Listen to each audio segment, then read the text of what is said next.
இப்போ தமிழ்நாடு முழுக்க பேசப்பட்டுட்டு இருக்க ஒரு செய்தி என்னன்னு பார்க்கும் பொழுது, சிவகங்கை டிஸ்ட்ரிக்ட் மடப்புறம் அப்படின்ற ஊர்ல அஜித் குமார் அப்படின்ற ஒரு 27 வயது இளைஞர் இருக்காரு. அவருக்கு அப்பா கிடையாது. அம்மாவும் சகோதரரும் மட்டும் தான் இருக்காங்க. இவர் தான் மூத்த பிள்ளை. இவர் தான் வீட்ட பார்த்துக்கிறாரு. இவருக்கு டெம்பரவரியா கோவில்ல ஒரு செக்யூரிட்டி ஜாப் ஒண்ணு கிடைக்குது. வெள்ளிக்கிழமை மதுரையிலிருந்து ஒரு பொண்ணும் பாட்டியும் வராங்க. அந்த பாட்டிக்கு 70க்கு மேல வயசு இருக்குன்றதுனால அஜித் குமார் அப்படின்றவரு வீல் சேர் கொண்டு வந்து குடுக்குறாரு. அப்ப அந்த பொண்ணு கார் சாவியை கொடுத்துட்டு காரை மட்டும் பார்க்கிங் பண்ணிருங்க அப்படின்னு சொல்லி குடுக்குறாங்க.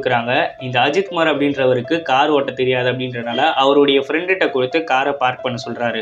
தரிசனம் முடிஞ்சதுக்கு அப்புறமா கார்ல அந்த அம்மாவும் பொண்ணும் போறாங்க. அதுக்கப்புறமா 10 சவரன் நகையை காணோம் அப்படின்னு சொல்லி போலீஸ் ஸ்டேஷன்ல போய் கம்ப்ளைண்ட் பண்றாங்க.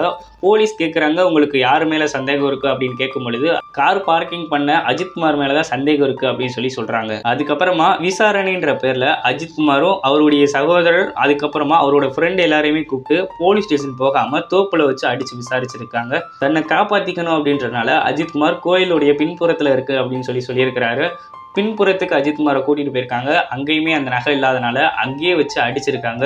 திடீர்னு அவருக்கு மூச்சு திணறல் ஏற்பட்டிருக்கு. விக்கலுமே வந்திருக்கு. அப்போ போலீஸ்கிட்ட தண்ணி கேட்டிருக்காரு. அவங்க தண்ணி கொடுக்கல. கொஞ்ச நேரத்திலே அவர் இறந்துட்டாரு அப்படின்னு அவர் தம்பி சொல்லியிருக்கிறாரு.